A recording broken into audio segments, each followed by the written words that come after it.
porque queremos que el Señor nos eduque, que el Señor trate con nuestra vida. He dicho muchas veces durante estas clases que estamos teniendo que el objetivo no es mejorar, el objetivo es cambiar. No queremos simplemente mejorarnos o conformarnos con una mejoría, sino con un cambio radical en nuestra vida. Y el único que lo puede hacer es nuestro Dios. Hablemos con Él y pidámoselo en oración. Señor, te damos muchas gracias porque tu palabra es viva, es eficaz, sirve para reprender, para corregir, para exhortar, para animar, para redarguir. Y te pedimos que en esta tarde, tú que eres el autor de la palabra, la uses, Señor, para tratar con nuestra vida y que podamos ir siendo cambiados y transformados a la imagen de tu Hijo Jesús. Te damos gracias por esta oportunidad de aprender y pedimos que a partir de estos momentos todo cuanto compartamos, todo lo que oigamos, caiga en buena tierra y produzca ese fruto para tu gloria y tu honra. En el nombre de tu amado Hijo Jesús, decimos amén, amén, amén. El texto que estamos utilizando en este tercer punto o mejor dicho, segundo punto de conocernos a nosotros mismos, es el texto basado en una de las cartas del apóstol Pablo cuando dice, y todo vuestro ser, espíritu, alma y cuerpo, fíjate las tres cosas tan importantes que menciona, espíritu, alma y cuerpo, sea guardado irreprensible para la venida de nuestro Señor Jesucristo, ¿verdad? Vemos que el Señor le da mucha importancia al espíritu, al alma y al cuerpo.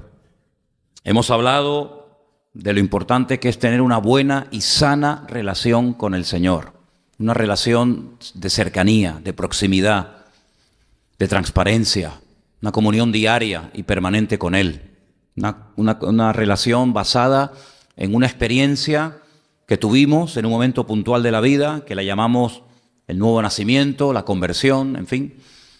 Y a raíz de ese momento, a raíz de ese día, nuestra vida comenzó a ser diferente, por dentro y por fuera. Pero vimos que donde el Señor entró fundamentalmente y lo que el Señor hizo nacer de nuevo fue nuestro espíritu. Y hay un texto que hemos también ya mencionado en estas clases que hemos tenido, Efesios capítulo 2, verso 1, que dice, Él os dio vida a vosotros cuando estabais muertos en vuestros delitos y pecados. Y sabemos que nuestro espíritu estaba desconectado del Señor. Comíamos, viajábamos, hablábamos, comprábamos, vendíamos, etcétera, pero nuestro espíritu estaba muerto. Nos pasaba un poco lo que le pasaba a esa iglesia del Apocalipsis, que el Señor cuando la confronta y le habla, dice, ustedes tienen nombre de que viven, pero ustedes están muertos. Bueno, a nosotros nos pasaba lo mismo. Nosotros caminábamos, viajábamos, íbamos cumpliendo años, nos vestíamos, entrábamos, salíamos, pero espiritualmente hablando, estábamos muertos. No importa la religión que practicaras, no importa la experiencia que tuvieras, hasta que tú no te encontraste con el Señor, tu espíritu estaba literalmente muerto. Y eso fue lo que le dijo el Señor Jesucristo a Nicodemo, aquel principal entre los judíos. Si no naces de nuevo, no puedes entrar ni ver, ni entrar ni ver. Mira, Moisés por lo menos vio, no entró, pero vio. Vio la tierra prometida de lejos, no entró, pero la vio. Pero el Señor le dice a Nicodemo, ni entras ni ves el reino de los cielos. Pero no estamos hablando en estos días del espíritu, estamos hablando de algo que llamamos el alma. Y dimos una definición y dimos diferentes frases de lo que es el alma, de lo que no es el alma. Hablamos también un poco acerca de la estructura del alma. Si trajéramos a un médico y nos da una información acerca de la estructura del cuerpo, de las venas, de las arterias, del corazón, del pulmón, de los músculos, de los nervios, etcétera, pues nos quedaríamos sorprendidos de ver lo variado, ¿verdad?, que es el cuerpo humano, pero el alma exactamente igual. Todos tenemos almas, los inconversos, los creyentes, los ateos, los hombres, las mujeres, pero las características del alma son muy concretas y muy particulares. Dijimos que el alma es esa parte inmaterial del hombre que tiene facultad nutritiva, lo vimos el jueves, facultad sensitiva, facultad imaginativa, también tiene la facultad volutiva, sí, tiene voluntad, ¿vale? Tiene voluntad. Y la Biblia está cargada, saturada de textos donde aparece la palabra nefesh o alma, aunque dijimos que hay dos palabras en el texto original para definir alma, nefesh y neshama. Una es el alma del hombre y otra es el alma animal, porque el alma, al ser la vida, lógicamente los animales también tienen alma. En el momento que el alma sale del cuerpo, la Biblia dice que el cuerpo está muerto, ¿vale? Entonces, vimos que el alma tiene voluntad, ¿sabes? El alma se entristece, el alma se enferma. Di una lista enorme al primer día de enfermedades que puede llegar a tener una persona en el alma, no en el cuerpo, no en la mente, sino en el alma, ¿verdad? A veces no le damos importancia a ciertas y determinadas cosas, pero cuando constantemente te ocurre esas características que yo dije el primer día, pues es una evidencia de que tu alma está enferma. Hay momentos que la persona no puede ni alabar ni adorar a Dios. Y el mismo David un día tuvo que decir, Señor, saca mi alma de la cárcel para que pueda alabar tu nombre. Luego, la Biblia nos da a entender de que hay personas que por más que quieran no pueden alabar, no pueden adorar a Dios porque su alma está como encarcelada, ¿vale? Ahora, no vamos a caer en la trampa de los filósofos griegos que decían que el alma está encarcelada en el cuerpo y por lo tanto el cuerpo hay que maltratarlo, o la otra línea era que hay que darle rienda suelta a todo impulso e instinto del alma, aunque te comportes como un animal, porque al fin y al cabo el cuerpo es como una cárcel que está impidiendo que el alma se goce. No van por ahí los tiros. Pero el mismo Señor Jesucristo dijo en el huerto de Getsemaní, mi alma está triste hasta la muerte. No era una exageración, era una sensación de tristeza tremenda. Y él se retira, pide oración a varios de sus discípulos, Pedro, Jacobo y Juan, orar por mí, porque hoy mi alma está triste hasta la muerte. Y es allí donde él entra en una batalla, donde él entra en una lucha y donde él tiene que rendir la voluntad de su alma, sus deseos, sus impulsos, sus emociones, y llega a decirle al Padre algo como que no se haga mi voluntad. ¿Y dónde radica la voluntad? En el alma, en ese momento en el alma. Que no se haga la voluntad de mi alma, podríamos decir, sino que se haga tu voluntad. Sí, porque en este momento hay un choque de voluntades. Mi voluntad en este momento no coincide con la del Padre, pero yo quiero que la voluntad que se haga en mi vida no sea la mía, sino la de Dios, la del Padre. Y por eso yo te pido que no se haga mi voluntad, sino la tuya. Y bueno, ahí entró el Señor en un trato tremendo. Y es interesante notar que no se fue a Capernaum y hizo su oración, no se fue al mar de Galilea, no se fue a Jericó, no se fue a cualquier otra ciudad, sino se fue a un lugar muy interesante, que Getsemaní era el lugar donde se aplastaban las aceitunas para hacer el aceite de oliva, ¿verdad? Y allí fue triturado, allí fue machacada la voluntad del Señor Jesucristo, y de allí salió rumbo a todo lo que le esperaba, que dicho sea de paso, era terrible el proceso por el cual iba a pasar, pero él tuvo que renunciar a su voluntad. Y en algún momento de la vida, o en muchos momentos de la vida, ya como creyente, ya como convertido, puede ser que a lo mejor tu voluntad no coincida con la de Dios. Puede ser que estás empeñado en dedicarte a algo o estudiar algo que Dios dice es que esa no es mi voluntad para tu vida. Tú estás perdiendo el tiempo, te puedes llegar a desanimar, estás creando una falsa expectativa, te estás gastando dinero y al fin y al cabo no te va a servir para nada, porque esa es tu voluntad, ese es el deseo. No quiero utilizar la palabra capricho, pero esa es la inclinación de tu alma, eso es lo que a ti te gustaría hacer. Incluso eso es lo que a lo mejor a tu padre le gustó hacer y no logró hacer, porque muchas veces las frustraciones de los padres queremos ver cómo los hijos logran lo que yo en mi juventud no logré. Y a veces hacemos las cosas por agradar al padre o por agradar a mamá. Pero en el fondo lo que tenemos que hacer todos y cada uno de nosotros es agradar a nuestro Dios, ¿vale? Y bueno, Pedro, Juan, Santiago y tantos discípulos eran pescadores. Ellos jamás en su vida se habían planteado dedicarse a otra cosa. En ningún momento vemos a Pedro diciendo, bueno, yo ya estoy cansado de pescar, estoy cansado de las redes de la barca, me quiero dedicar a viajar, a estudiar. a la agricultura. Me voy a Jerusalén y me quiero meter en una yeshiva y estudiar Torah y hacerme un gran rabino. No, sino que ellos tenían ya su vida más o menos organizada, planificada, sabían dónde tenían que ir, dónde estaba la barca, las redes, etcétera, hasta que un día se apareció por ahí el Señor y les cambió la vida. Les cambió la vida. Y entonces, en el momento en el que ellos se encontraron con el Señor comenzó a tratar sus vidas, comenzó a cambiarlos.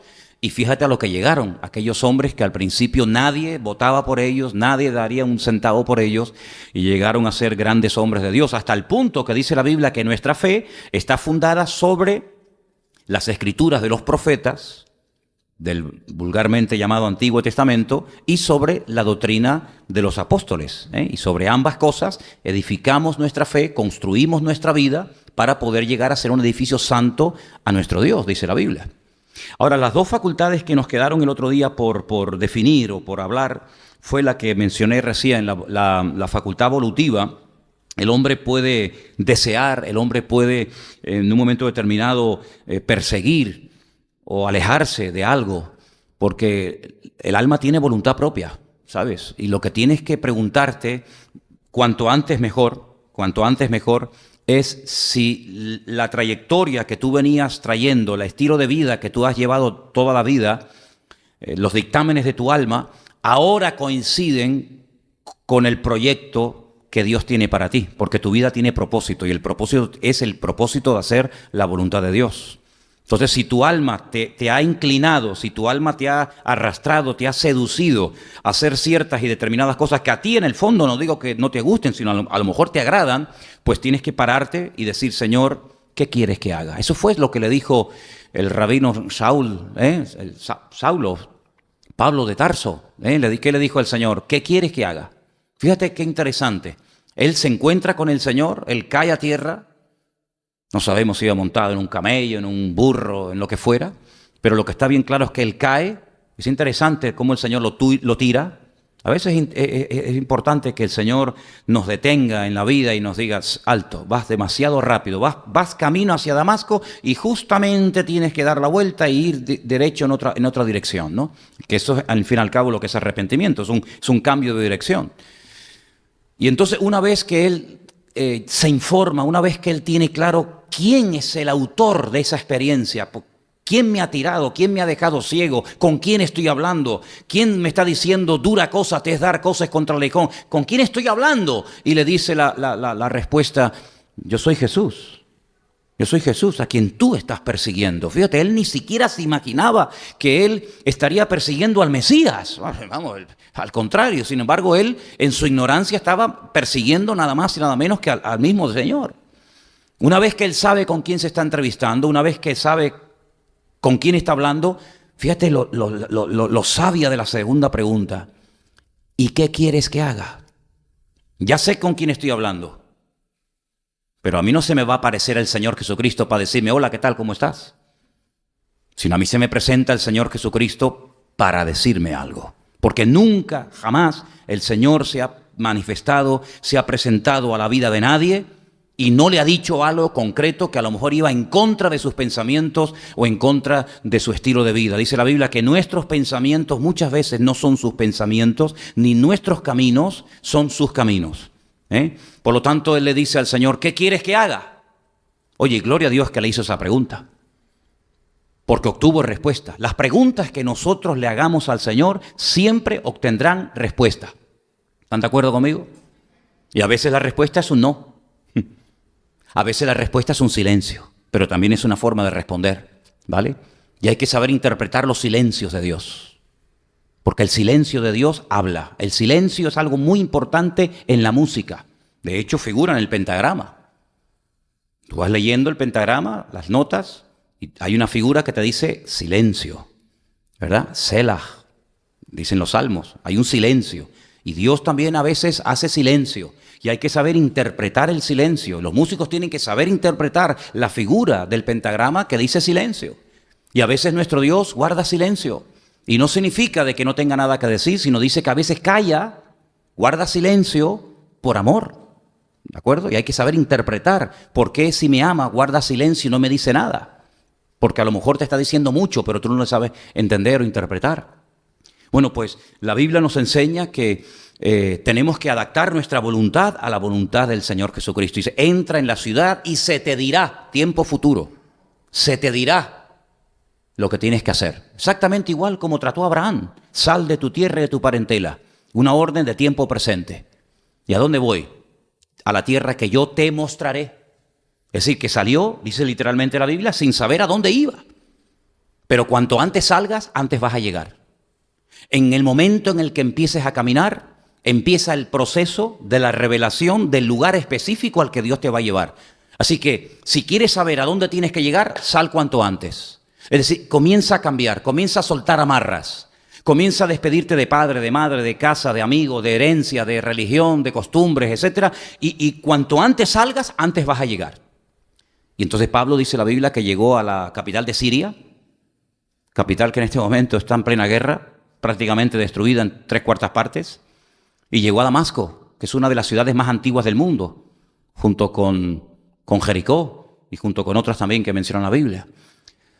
Y cuando estaba allí orando, a los pocos días llegó un tal Ananías, que no es el Ananías que murió en la iglesia primitiva por haber intentado engañar a los hermanos y al Señor, haciéndoles creer que había vendido una herencia y que estaba dando todo. No, es otro Ananías, ¿vale? Otro Ananías, este es un Ananías bueno, aquel era el Ananías malo.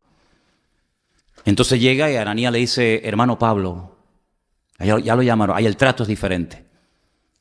Dice que le impuso las manos, cayeron como escamas cayeron de sus ojos, recobró la vista y entonces le dice, el Señor se te apareció para esto. Y desde ese momento hasta el final de su vida,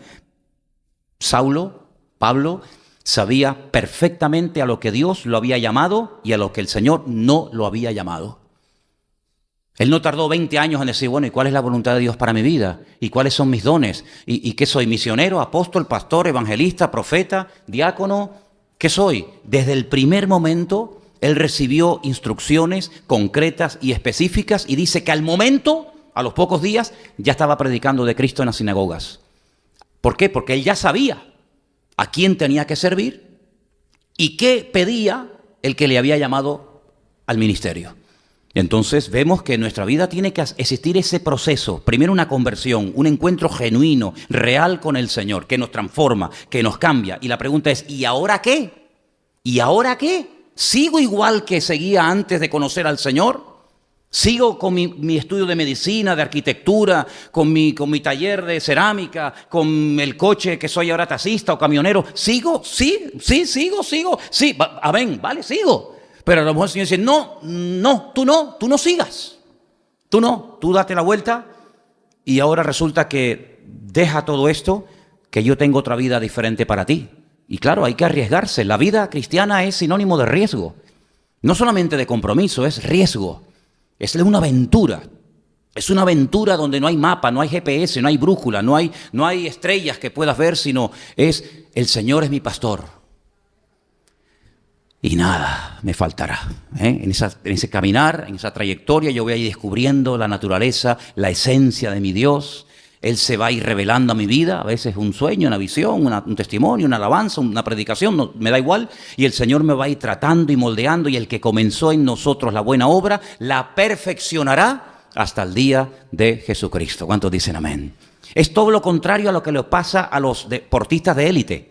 No sé si se han enterado. El hombre, el hijo del viento, ¿no? El hombre más rápido del mundo, este jamaicano tremendo, no recuerdo el nombre, disculpe.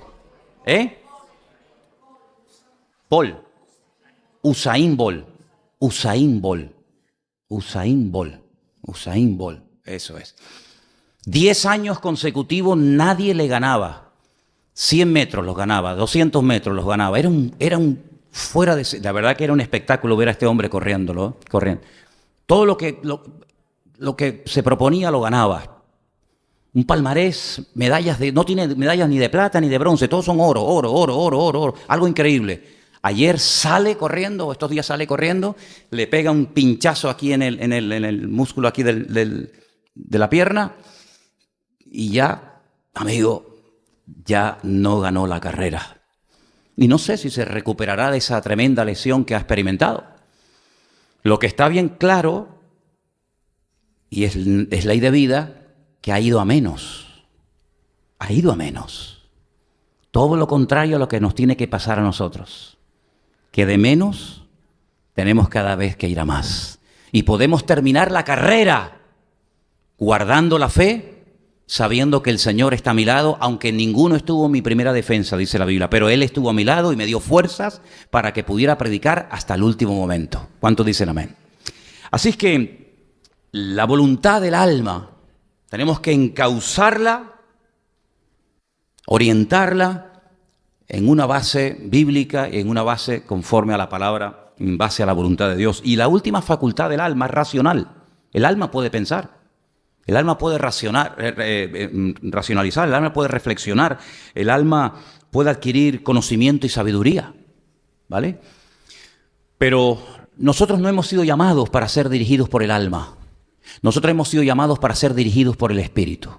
Romanos capítulo 8 dice que los que son guiados por el Espíritu de Dios, esos son hijos de Dios. No menciona la palabra sentimientos, ni emociones, ni inclinaciones, ni tendencias, sino los que son guiados por el Espíritu, esos son guiados, esos son hijos, esos son llamados y considerados hijos de Dios. Ahora, puede ser, la última canción que cantó el hermano Luis Avero, había una parte, corrígeme, esa parte que decía si hay algo que no estaba bien pintado, dibujado, ¿no? Que lo quite, ¿no? Que lo borre, ¿cómo era? ¿Cómo decía esa última frase? Borra las paredes que controlan mi dolor, que mostraban mi dolor, que las borre. Ok. Si nosotros nos autoanalizamos y nos probamos a nosotros mismos, porque una cosa es que Dios te pruebe y otra cosa es que tú te pongas a prueba. Las dos cosas son bíblicas y las dos cosas hay que hacerlas. Dios nos pondrá a prueba, sin pedirnos permiso. Tiene todo el derecho y toda la libertad del mundo para ponernos a prueba cuantas veces Él lo crea conveniente, ¿sí o no? Pero dice la Biblia que también nosotros tenemos que ponernos a prueba. Y si nos ponemos a prueba y te examinas y reconoces qué parcelas, qué áreas de tu vida tienen que ser transformadas y cambiadas o echadas fuera, dice, Dios no te va a juzgar, porque tú mismo ya te has juzgado. Tú mismo has tomado medidas diciendo, Señor, no hace falta que me digas que haga esto, esto y aquello, porque yo mismo, con el conocimiento que tengo, con la persona del Espíritu Santo en mi corazón, yo he llegado a la conclusión, he discernido que hay una serie de elementos en mi vida que no te glorifican. Y yo mismo he tomado la determinación de eliminarlos. Entonces dice, nadie te va a juzgar, ni siquiera el mismo Dios, porque tú mismo has hecho una función preventiva. Tú mismo te has examinado, te has probado y te has dado cuenta de que en ese área tienes que cambiar. Ahora, hay un pasaje de la Escritura muy interesante que yo quiero compartir con ustedes y está en el libro del Génesis. En el libro de Génesis, capítulo 21, Génesis capítulo 21, hay una historia que estoy convencido que si tú la lees así fríamente, sin pasión, sin ningún tipo de prejuicio, puede ser que cuando termines de leerla, tú puedas llegar a la conclusión de decir, esto es una injusticia como una catedral de grande. Puede ser que en un momento determinado tú discrepes y digas, esto estuvo mal hecho, pero la realidad es que se hizo. Aquí hay un problema familiar. Resulta que el patriarca Abraham, de parte de su esposa Sara, sabiendo ella que es estéril y que él está como loco por ser padre y que tiene una preocupación, que toda su herencia la va a heredar un criado llamado Eliezer, un buen hombre de Damasco precisamente, pero que no, al fin y al cabo no es su hijo, ella le propone, al salir de Egipto, el faraón le dio un regalo a Abraham, cuidado con los regalos que te den, porque salió de Egipto, pero Egipto no salió de la casa. Él se llevó un trocito de Egipto. Y ese trocito de Egipto tiene nombre y se llama Agar. Y Agar era la esclava de Sara. Y ella le propone a su marido, costumbres de la época, no trasladen el símil hoy en día, porque entonces estamos errando el blanco, que mantenga relaciones con ella Y el hijo que ella va a parir, pues sería como el heredero y sería considerado como el hijo de Abraham y en cierto sentido también de Sara. Abraham mantiene relaciones con su criada, con Agar. Ella queda embarazada y cuenta la historia lo siguiente. Génesis capítulo 21, verso 8. El niño creció, fue destetado y Abraham hizo un gran banquete el día que fue destetado Isaac. Y dio Sara que el hijo de Agar, la egipcia, el cual ésta le había dado a luz a Abraham, se burlaba de su hijo Isaac. Versículo 10. Por tanto dijo Abraham, echa a esta sierva y a su hijo, porque el hijo de esta sierva no ha de heredar con mi hijo Isaac. Pero lo que le está pidiendo su esposa a Abraham es muy fuerte. Primeramente me dices que me acueste con ella y ahora me dices que la eche. Pero que ahora no solamente me estás pidiendo que la eche, sino me estás pidiendo incluso que al hijo, que yo he tenido un hijo con esta mujer, que también lo eche. Este dicho le pareció muy grave a Abraham a causa de su hijo. Sí, esto no le hizo ninguna gracia. Ninguna gracia.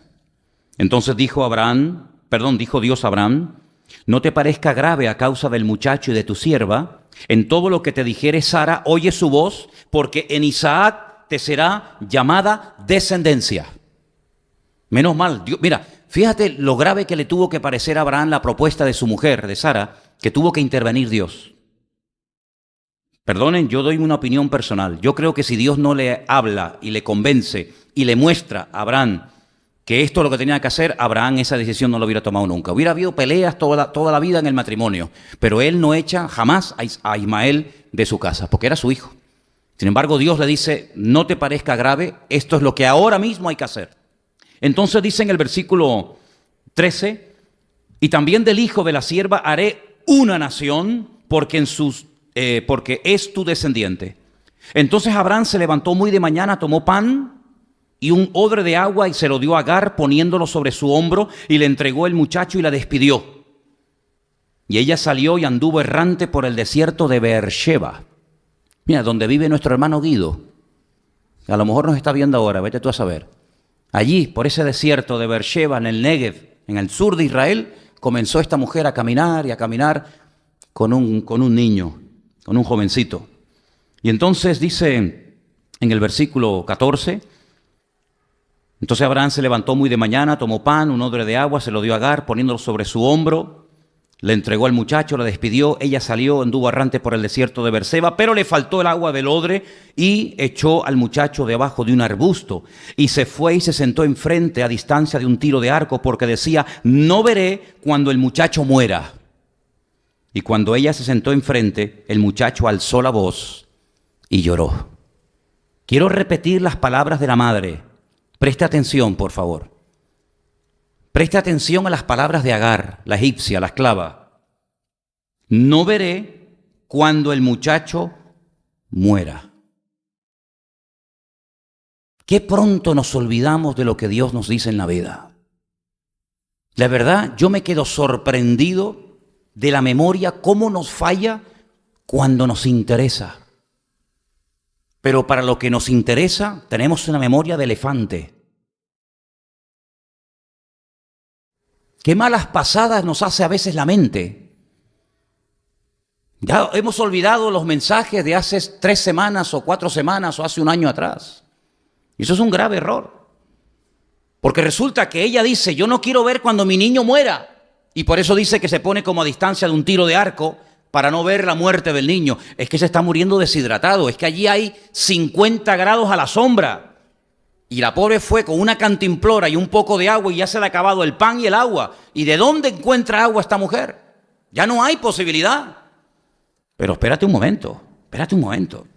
Es que resulta que hay otro pasaje anterior a este, que ahora lo vamos a ver, donde un día Dios, a través de un ángel, le habló a Agar. Y quiero decirte como dato informativo que a la primera persona en la vida que le habló un ángel no fue ni a un profeta ni a un discípulo, sino fue a una mujer, concretamente a esta egipcia llamada Agar. La primera vez que un ángel se entrevista, la primera vez que un ángel le habla a una persona en esta vida, según el orden cronológico de la Biblia, fue a esta mujer llamada Agar. Quiero que vengas conmigo, sin irte de este capítulo 21, sin irte de ahí, quiero que vengas conmigo a Génesis capítulo 16, estamos en el 21, ¿verdad? Pero en Génesis capítulo 16, dice en el versículo 1, presten atención. Sarai, mujer de Abraham, no le daba hijos, y ella tenía una sierva egipcia que se llamaba Agar. Dijo entonces Sarai a Abraham: ya ves que el Señor me ha hecho estéril, te ruego pues que te llegues a mi sierva, quizá tendré hijos de ella. Y atendió a Abraham el ruego de Sarai. Sarai, su mujer de Abraham, tomó a Agar, su sierva egipcia, al cabo de 10 años que había habitado Abraham en la tierra de Canaán, y se la dio por mujer a Abraham su marido. Y él se llegó a Agar, la cual concibió, y cuando vio que había concebido, miraba con desprecio a su señora. Ya cambió el semblante, la actitud de la criada ya ha cambiado, ya le salió Egipto, amigo, ya le salió el mundo. De momento muy sumisa, muy obediente, muy mosquita muerta. En el momento en el que tienes algo que te hace sentir más importante que tu señora, dice que la miraba con desprecio. Y fíjate qué interesante lo que dice versículo 5. Entonces Sarai le dijo a Abraham: mi afrenta sea sobre ti, y yo te di mi sierva por mujer, y viéndose encinta me mira con desprecio, que juzgue el Señor entre tú y yo. Respondió Abraham a Sara: he aquí tu sierva está en tu mano, haz con ella lo que bien te parezca. Y como Sarai la afligía, ella huyó de su presencia. Sarai en ese momento le tomó la palabra a su señor, a su marido Abraham, y le dice: fuera de aquí. La afligía y al final la agobió tanto que salió huyendo. Y mira lo que dice el versículo 7, y es el primer encuentro de un ángel con una persona, en este caso con una mujer. La halló el ángel del Señor junto a una fuente de agua en el desierto, junto a la fuente que está en el camino de Sur. Y le dijo a Agar, Agar, sierva de Sarai, ¿de dónde vienes tú y a dónde vas? Y ella respondió: huyo de delante de Sarai, mi señora. Y el ángel del Señor le dijo: vuélvete a tu señora y ponte sumisa bajo su mano. Y le dijo también el ángel del Señor, escucha, la promesa, al niño que aún no ha nacido. Estamos hablando de Ismael. Hay una promesa de parte de Dios para este niño, y le dice: multiplicaré tanto tu descendencia que no podrá ser contada a causa de la multitud. Una promesa espectacular, una promesa tremenda. Y las promesas de Dios no se pueden olvidar fácilmente, como a veces nos pasa. Las promesas de Dios hay que tenerlas bien frescas en la mente, porque si nos olvidamos de lo que Dios ha prometido, si nos olvidamos de lo que Dios nos ha mostrado y enseñado, podemos perder la carrera, podemos perder la fe, podemos entrar en un callejón sin salida y podemos llegar a negar y a dudar de lo que un día el Señor nos prometió. Entonces dice aquí: será un hombre fiero. En el texto original dice: será Pere Adán. Será un salvaje hombre. Y no es que esté mal puesta, sino se puso así a propósito, para que la característica de su carácter prevaleciera por encima de su persona. No dice que será un hombre, un ser humano fiero, sino que será una fiera humana. Es decir, tendrá un carácter terrible, un Pere Adán. Su mano será contra todos y la mano de todos contra él. Y delante de todos sus hermanos habitará. Aquí no se le está prometiendo que el niño va a morir, que va a abortar, que va a morir prematuramente. Aquí se están dando promesas espectaculares de descendencia, de multiplicación, etc. Y dice el versículo 3, entonces llamó el nombre de Dios. ¿Quién puso ese nombre? Ella, debido a la tremenda experiencia que acaba de tener, a la palabra profética, a las promesas que Dios le ha dado a Agar, ella toma la decisión, y es la primera vez en la Biblia, estamos viendo cosas muy interesantes, yo creo, es la primera vez en la Biblia que una persona dice: yo voy a llamar a Dios Atá el Roí, Ahora te voy a explicar lo que significa eso. Lo llamó Atá el Roí. Y dice aquí en español, versículo 13, entonces llamó el nombre del Señor que con ella hablaba, tú eres Dios que ve. Tú eres Dios que ve. Eso en hebreo se dice Atá el Roí. Quédate con esa palabra. Ella le llamó a Dios Roí. Y dice el versículo 13 al final, ¿no he visto también aquí al que me ve? Por lo cual llamó. Ahora no solamente utiliza un nombre para definir a Dios, sino que le pone el nombre al lugar donde Dios se le reveló y donde Dios le habló. Y dice, y llamó a aquel pozo, el pozo del viviente que me ve. He aquí, está entre Cades y Beret. Y Agar dio a luz un hijo a Abraham y llamó a Abraham el nombre de su hijo que le dio, Agar, Ismael. Y era Abraham de edad de 86 años cuando Agar le dio a luz a Ismael. Le puso un nombre a Dios. Y le puso un nombre al lugar, al pozo donde Dios le habló. El pozo del viviente que me ve, y este se llamará el Dios, como dice aquí, el Dios que me ve. Eso está en el capítulo 16. Si volvemos al capítulo 21, cuando ella ahora está sin agua, cuando ella ve ahora que el niño ya está totalmente deshidratado y toma la decisión de apartarse de él para no ver cómo muere, aquí se produce una incongruencia. Vamos a ver, a ti no te dijo el Señor que tu hijo que lleva en su nombre el nombre de Dios, Ismael, todo lo que termina en él siempre es Dios. Él significa Dios en la Biblia, el que ha oído a Dios, el que oye a Dios. A ti no te dijo Dios que tu hijo va a ser una bendición, que va a tener una descendencia espectacular, que no se va a poder ni contar de la cantidad de gente que va a haber. ¿Cómo es posible que tú ahora te apartes de él y diciendo, es que se me va a morir? ¿En qué quedamos? ¿Va a vivir y va a ser bendecido y prosperado o va a morir? Dios ha dicho una cosa y tú estás diciendo otra. Y ese es el gran problema muchas veces entre nuestra alma y entre nuestro espíritu. Que nuestra alma nos dice, no se puede, es imposible, tú no vas a cambiar nunca, ese problema no se va a solucionar. Pero el Señor a través de su espíritu te dice, al que cree, todo le es posible. Y ahí hay una lucha, ¿verdad? Entre la carne, entre el espíritu, entre lo que me dice la voz del alma, entre lo que me dice por otra parte el Señor. Y entonces el Señor otra vez en el capítulo 21 le vuelve a hablar por segunda vez a Agar. Es increíble. Y fíjate lo que dice aquí. Estamos en el capítulo 21, ¿verdad? Estamos en el capítulo 21, versículo 21, 17. Oyó Dios la voz del muchacho y el ángel de Dios llamó a Agar desde el cielo. Oye, las experiencias que esta mujer tuvo con Dios,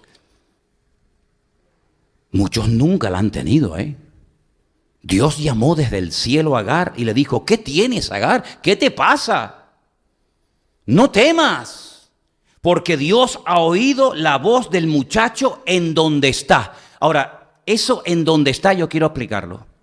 Porque permítame, lo hago con todo respeto, pero voy a leer el versículo sin las dos últimas palabras. Vais a ver que dice lo mismo, aparentemente. Versículo 17. Oyó Dios la voz del muchacho y el ángel de Dios llamó a Agar desde el cielo y le dijo, ¿qué tienes, Agar? No temas, porque Dios ha oído la voz del muchacho. ¿Por qué añade, Dios ha oído la voz del muchacho en donde está? Algo tiene que tener y alguna explicación tiene que tener cuando se añade la expresión, yo he oído la voz del muchacho donde está y cómo está ahora. Porque quiero decirles que este muchacho iba a ser el terror el día de mañana del pueblo de Dios. ¿Cómo es posible, pregunto yo y pienso en alta voz, que Dios haya salvado a un muchacho que el día de mañana él y su descendencia iban a causar tantas bajas, tanto dolor y tanta tragedia en el pueblo de Israel? ¿Por qué no lo dejó morir? Como por ejemplo David oraba por aquel niño que tenía que nacer. Y dice la Biblia que el niño murió esa misma noche. El niño que había tenido con Betsabé. ¿Por qué no lo dejó morir?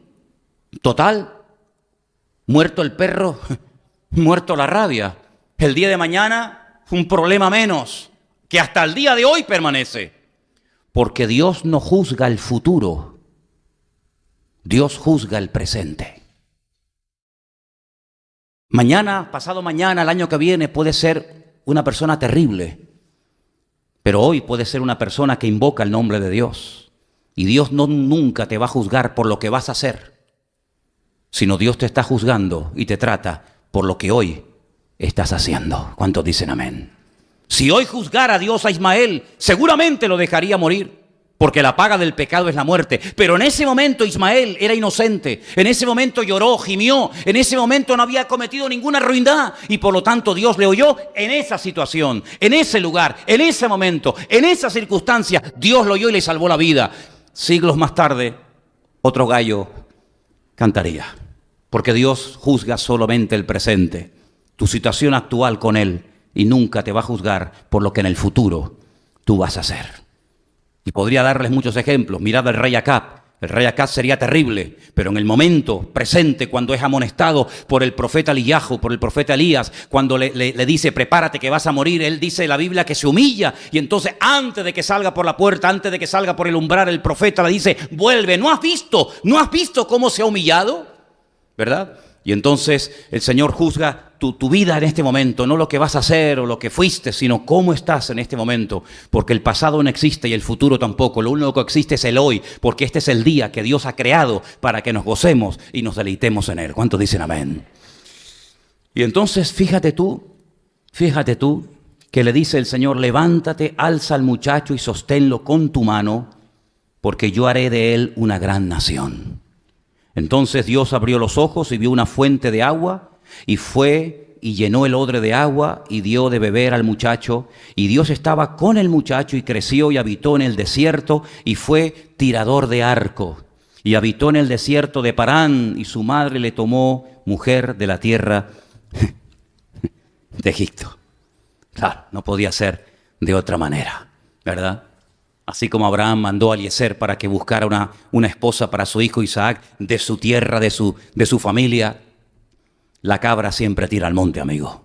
Ella buscó una mujer, ella lo buscó, no él. Ella le buscó una esposa de Egipto, de los Mitzraim, para mi hijo, porque quiero que Egipto nunca desaparezca de su vida, de su estilo de vida, de su forma de comportarse y de vivir. En vez de acercarse al Dios de Abraham, ella se acerca a Egipto, ¿verdad?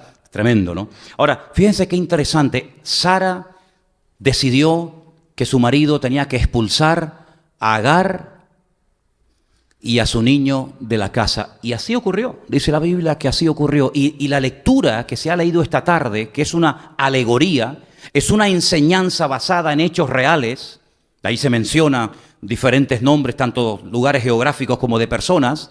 Pues ahí encontramos que Pablo dice, vamos a ver, ¿con cuántas mujeres tuvo Abraham en un momento puntual de su vida? Después podríamos hablar de la otra esposa con la que se casó, pero bueno, eso ya lo dejaremos para otro día. Pero ¿con cuántas mujeres tuvo Abraham relación íntima? Pues con Agar, que tuvo un hijo con ella, y con Sara, su esposa, que también tuvo un hijo con ella.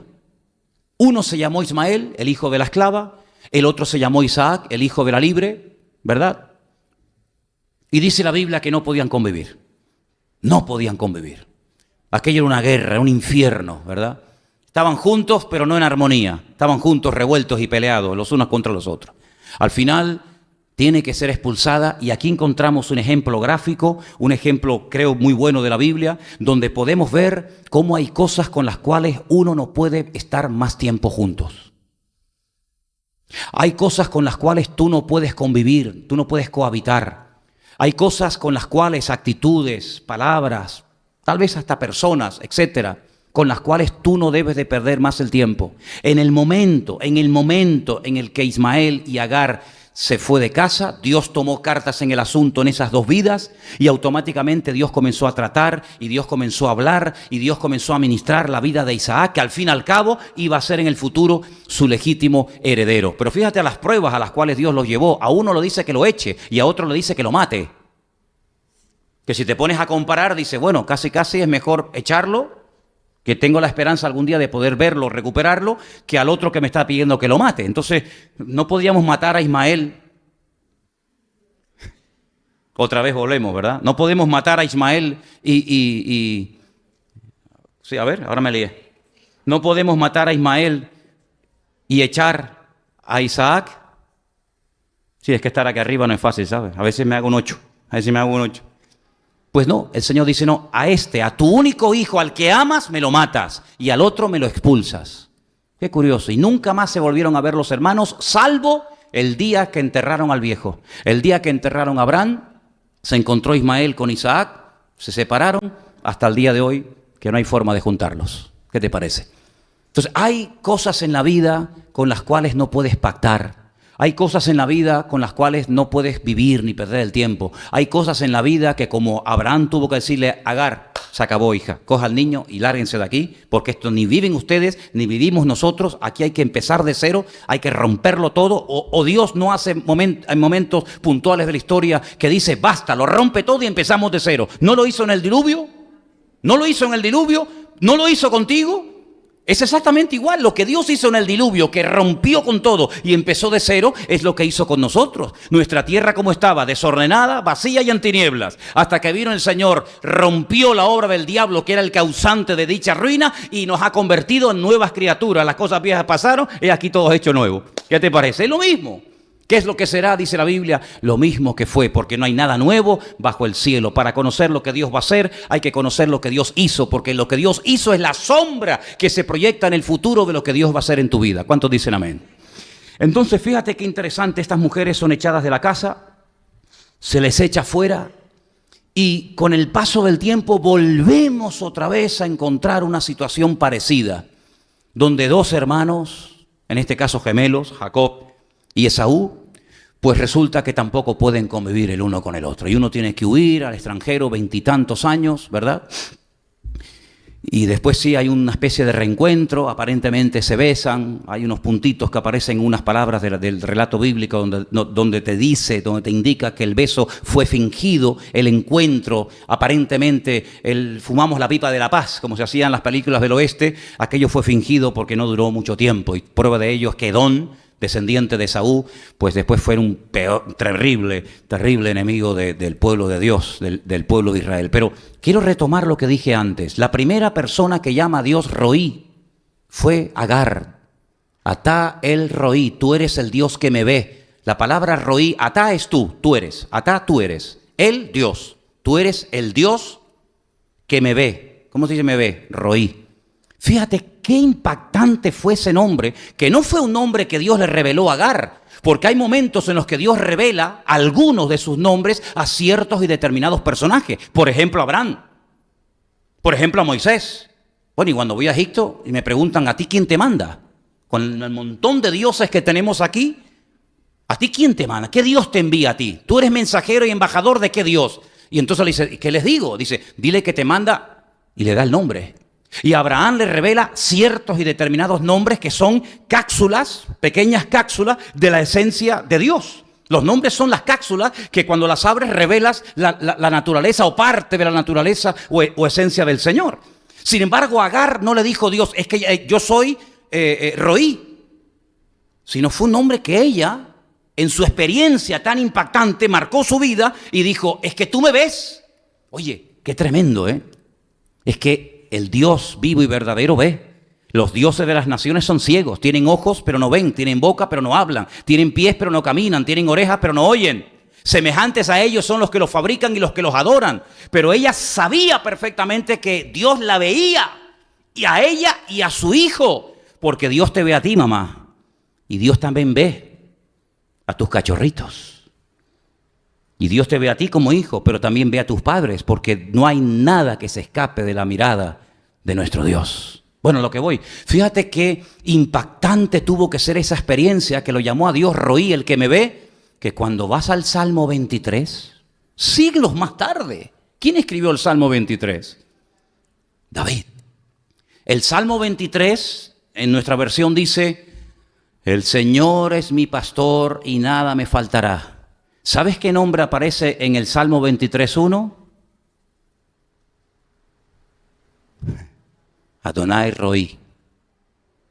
Roí. El Señor es mi Roí. Y nosotros hemos traducido Adonai Roí por el Señor es mi pastor. Pero también se podía haber traducido sin ningún problema, el Señor que me ve suplirá todas mis necesidades.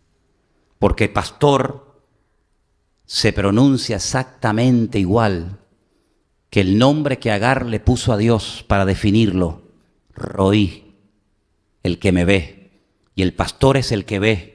El que otea el horizonte, el que observa si viene algún peligro. La oveja no se entera, la oveja está comiendo y comiendo, la oveja está en otro planeta, la oveja está en su mundo, pero el pastor está por encima de la cabeza de las ovejas y observa que allí hay una manada de lobos, o allí hay un barranco que se pueden caer, o allí hay buenos pastos a los que hay que ir, o por aquí hay mucho calor y hay que cambiar de ambiente y de lugar.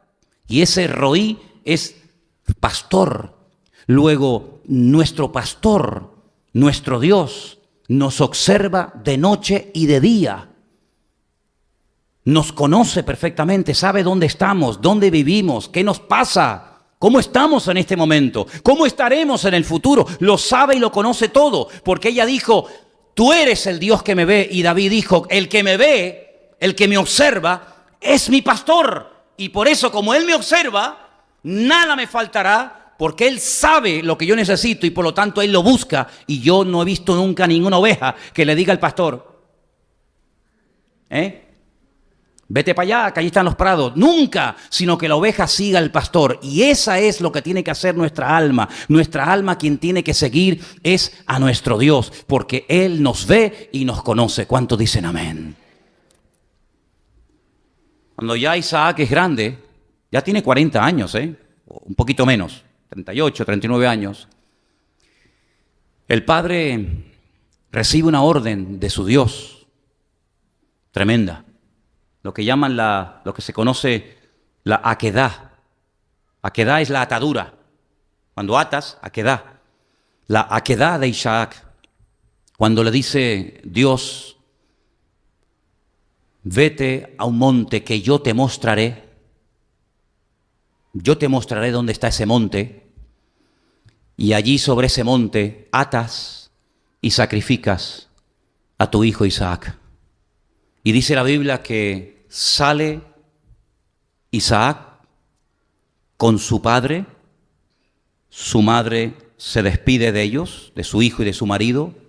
Ellos caminan 3 días, 72 horas desde Beersheba, el sur del país, hasta Moriyá. Moriyá, ¿sabe lo que significa? Moré es el maestro, Yad es Dios, el monte donde Dios me va a enseñar algo. El monte donde mi Moré, mi maestro, me va a enseñar una lección que va a marcar toda mi vida. Moriyá, el Dios que me enseña y me muestra verdades profundas. Suben a lo alto de aquel monte, donde tiempo más tarde Salomón construiría el primer templo de Jerusalén y el segundo que se restaura en la época de Nehemías, ¿verdad? Y es interesante notar que en aquel lugar Dios se revela como un Dios que va delante, proveyendo y cubriendo toda necesidad, fuera de toda posibilidad, ¿verdad? Y es entonces allí donde Abraham en su corazón sacrifica a Isaac. Dice la Biblia que para cometer un pecado no hace falta la acción, sino simplemente ya con el deseo, simplemente ya con el anhelo ya lo has cometido. Lo explicó el Señor cuando hablaba de las relaciones ilícitas sexualmente hablando, ¿no? Pues ya Abraham ya había sacrificado a su hijo, el día que salió ya lo había sacrificado.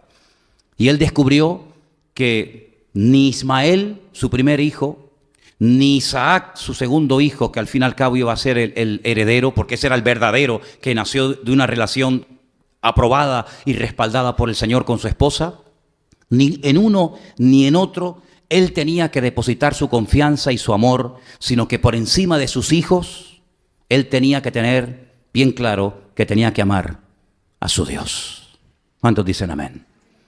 Y fíjate qué importante es esto, que cuando tiempo más tarde un gran hombre de Dios sube a lo alto de una montaña también, no esa, otra, a orar, y está allí en la presencia del Señor, primeramente en un periodo de 40 días y posteriormente en otros 40 días total, 80 y tantos días largos, milagrosamente recibe toda la revelación de lo que llamamos la ley o la Torá.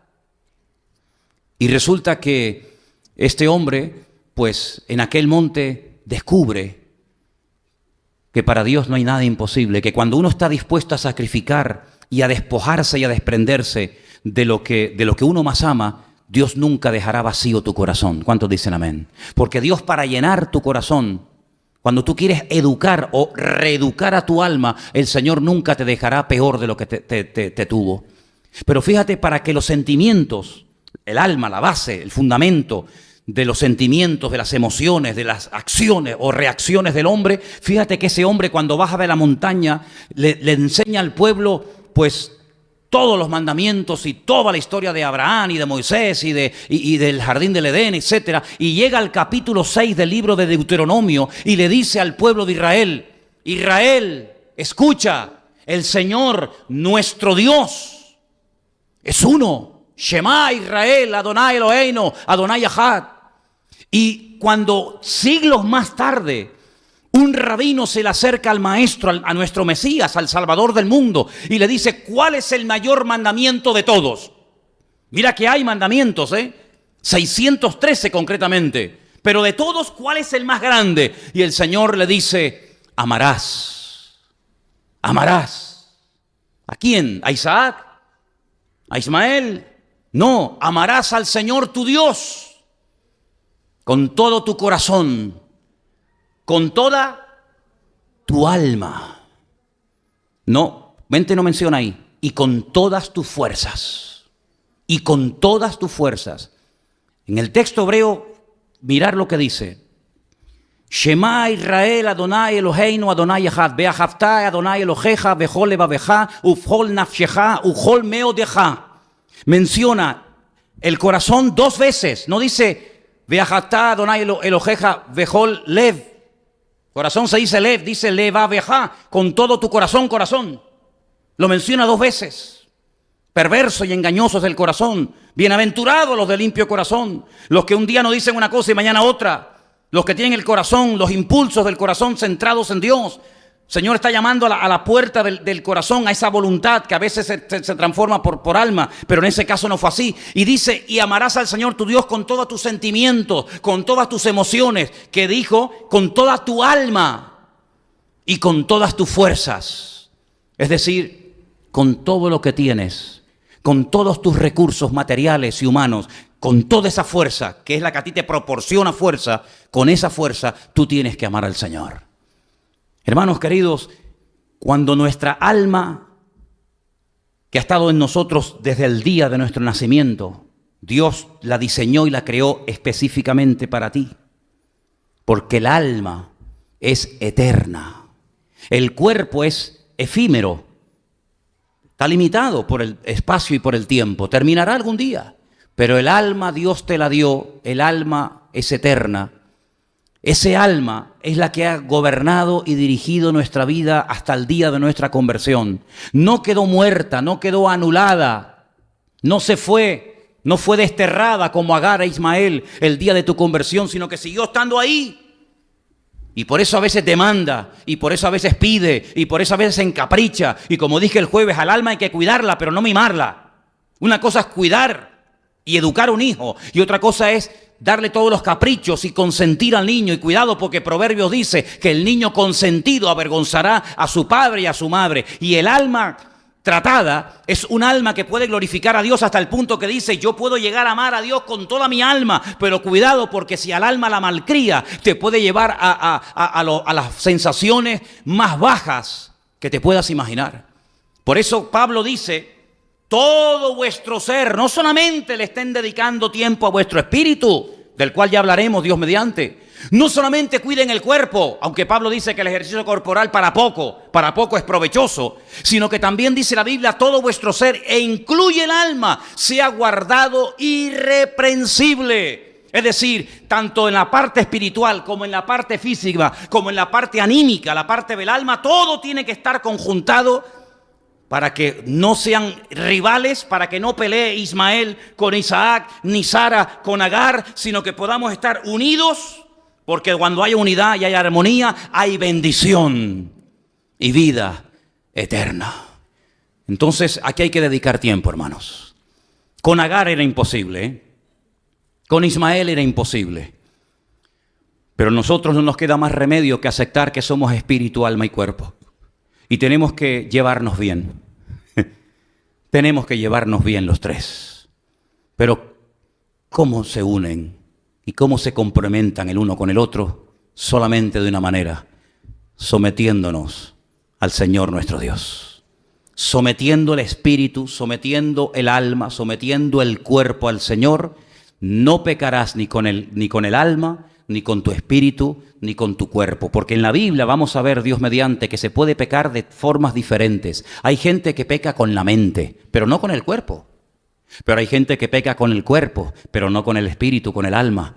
Y entonces vemos que las consecuencias de cometer pecados con el cuerpo son terribles. Pero las consecuencias de cometer pecados con el alma, ni te imaginas.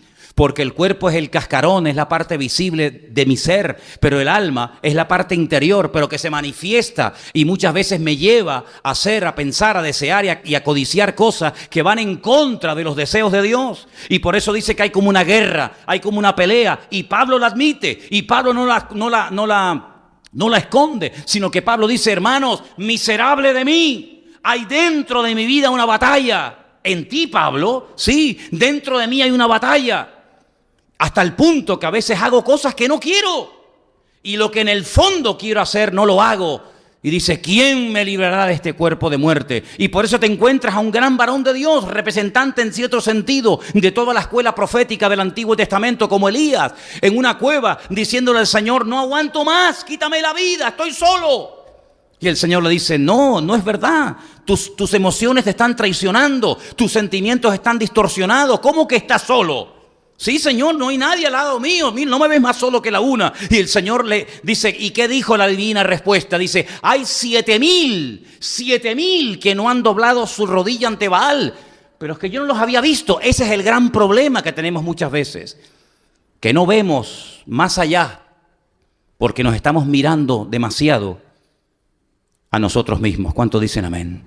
Y cuando nos miramos demasiado a nosotros mismos, nos olvidamos de ver más allá. Y quiero solamente terminar diciendo algo. Miren, hermanos, para que vean ustedes al callejón y a la ruina a la que puede llevar el alma no domada a una persona, encontramos un pasaje extraordinario en el Antiguo Testamento donde vemos a un hombre lleno del Espíritu de Dios. Y este sí que estaba lleno, porque estaba lleno 2 veces. Porque él deseó, anheló, pidió y buscó la doble unción que tenía el profeta Elías. Luego, si hubo alguien lleno en el Antiguo Testamento del Espíritu de Dios, ese fue sin lugar a dudas, ¿quién? Eliseo. Yo quiero lo doble, la doble unción. Elías le dijo: ¿la quieres? Cosa difícil has pedido. No es fácil, ¿eh? Pero si tú me sigues y me ves cuando yo soy arrebatado, recibirás lo que has pedido. Tenía un criado, tenía un siervo. Como Sara tenía una criada llamada Agar, este tenía un ayudante, un colaborador, un futuro discípulo, un futuro profeta llamado Giesi, que dice la Biblia que cuando vinieron a atacar y rodearon la casa del profeta Eliseo, entró dentro y le informó a su señora, a Eliseo, de que habían venido bandas armadas para matarlos. Y Eliseo, lleno del Espíritu de Dios, observó, pero dijo algo increíble. Le dijo: Señor, ábrele los ojos para que vea que más son los que están con nosotros que los que vienen contra nosotros. La mirada de Eliseo, la mirada de Giesi, 2 frecuencias diferentes. Uno solamente veía dificultades, nos van a matar, de aquí no salimos con vida, este es el último día de vida. El otro miraba la realidad, porque la fe no te ciega, la fe nuestra no es ciega, ¿eh? La fe ciega no sirve para nada. La fe te hace ver la realidad. Cuidado, allá afuera hay 500,000 soldados que vienen contra nosotros armados hasta los dientes. La fe no me hace tuerto, ni ciego, ni tonto. Es un culto racional, dice la Biblia. Es un culto pensante. No es un culto fanatoide. No es un culto místico. No es un culto fuera de toda, ¿verdad? Raciocinio, sino, sí, yo lo veo, pero aparte de lo que mis ojos de carne ven, yo veo más allá. Yo veo más allá. Yo veo Ata el Roí. Yo veo al que me ve. Y el que me ve me permite ver con sus ojos que estamos protegidos por la mano del Señor. No lo entiendes, ¿verdad? Dice que el hombre natural, el hombre que no tiene el Espíritu de Dios, no puede entender las cosas de Dios, porque para él son locura. No las puede entender. Es como explicarle a un ciego los colores. La canción que has cantado esta noche, hermano, ¿cómo le explicamos a un ciego el amarillo, el verde, el rojo, el violeta, el negro, el marrón? Si que no ha visto nada, su mirada es una mirada de... Bueno, su visión es una visión en negro. Él no sabe lo que son los colores. ¿Cómo le explica a un ciego los colores? Es imposible. No hay ninguna posibilidad, no hay ningún punto de referencia. ¿Cómo le explicas a uno que no tiene a Dios? ¿Cómo le explicas a un intelectual que puede ser un fenómeno? ¿Cómo le explicas que Dios tiene el control, el poder, la autoridad? Ata el Roí. ¿Cómo le explicas a una persona que no tiene el Espíritu de Dios que el Señor está conmigo, que no me importa lo que me hagan, que me vienen por un camino, se van a ir por 7, que mayor es el que está en mí que el que viene contra mí, que aunque campe un ejército no temerá mi corazón? ¿Cómo le explico eso? Es imposible. Hasta que el Señor abre tus ojos y dices, yo perder la paz, el sueño y la tranquilidad por esta basura, porque estamos rodeados de basura. Estamos rodeados de cosas que el día de mañana, cuando lleguemos a la presencia del Señor, vamos a pensar, pienso yo, ¿por qué me preocupé en aquella época de mi vida, por aquella historia, ahora que estoy arriba? Y miro para abajo, digo, qué necio que fui.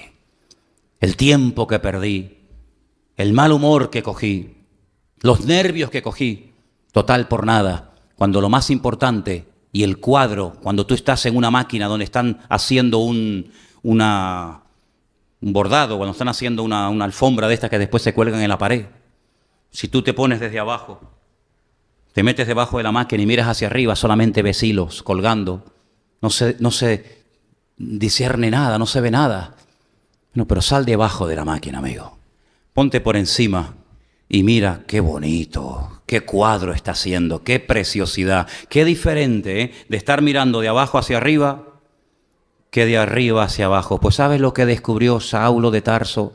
Que nosotros tenemos que aprender a sentarnos en los lugares celestiales con Cristo Jesús, para ver las cosas desde arriba hacia abajo y no de abajo hacia arriba. Porque si miramos así, simplemente horizontal, dice, ponemos la mira en las cosas de la tierra, pero Dios nos quiere elevar. Si habéis resucitado con Cristo, poner la mira en las cosas de arriba, no en las de la tierra, y nos quiere elevar para que nos demos cuenta de que cuando uno está arriba, lo de abajo parece mucho más pequeño, queridos hermanos, y por eso a nuestra alma hay que reeducarla y hay que obligarla a la obediencia, hay que someterla al Señor. Lleva tiempo, claro que lleva tiempo, pero merece la pena. Porque los beneficios van a ser tuyos y la bendición después vas a poder compartirla con los demás. Y ya termino y les prometo, cuando viene Isaac de aquel sacrificio que se escapó por los pelos, aunque él en cierto sentido era un muerto viviente, porque él murió también allí, ¿sabes? Él murió también allí, porque no solamente de muerte se muere, no solamente de muerte se muere. Hubo un sacrificio en el corazón de Abraham, y hubo una muerte en el corazón de Isaac. Y cuando él vuelve, y tal vez su madre murió, o a los pocos días murió, me da igual. Y él dice la Biblia que sale de la casa, dice que salió a meditar, salió a pensar, salió a reflexionar. Esto está en el libro del Génesis. ¿Y a dónde se fue a meditar? ¿A dónde se fue a pensar? ¿A dónde se fue a orar, a desahogarse, a gritar? Yo no sé a qué, pero dice que Isaac salió y se fue. Y resulta que nos lo encontramos en un lugar donde tiempo atrás había estado una mujer llamada Agar, donde allí le dijo a Dios, tú eres el Dios que me ve y este es el pozo del viviente que me ve. Y allí estando él orando en el pozo del viviente que me ve, seguramente recordando la historia de Agar, de cómo el niño no murió deshidratado, sino que un ángel le habló, porque esas cosas se contaban y se transmitían de padres a hijos, ¿verdad? Pues estando allí él orando y diciendo, Señor, tú le hablaste aquí un día a Agar, tú le hablaste y salvaste aquí a mi hermano, porque al fin y al cabo eran hermanos de padre, ¿verdad? Y tú lo salvaste, y él era un niño y no podía hacer nada, yo soy un hombre, ya no tengo madre, mi padre ya es anciano, yo voy a heredar todo esto, Señor, háblame. Hay que decirle en momentos puntuales de la vida al Señor, Señor, háblame. Muéstrame algo, Señor. Algo, dime algo. Dice que él estaba mirando allí el pozo del viviente que le ve y dice que alzó la vista. Qué bonito ese pasaje, a mí me encanta ese pasaje. Dice que alzó la vista y vio a lo lejos una caravana de camellos que venían en dirección a él. Pero claro, él miraba y también lo miraban. Es como Dina, ¿no? Cuando salió a mirar, también la miraron a ella. Él observaba y también él era observado.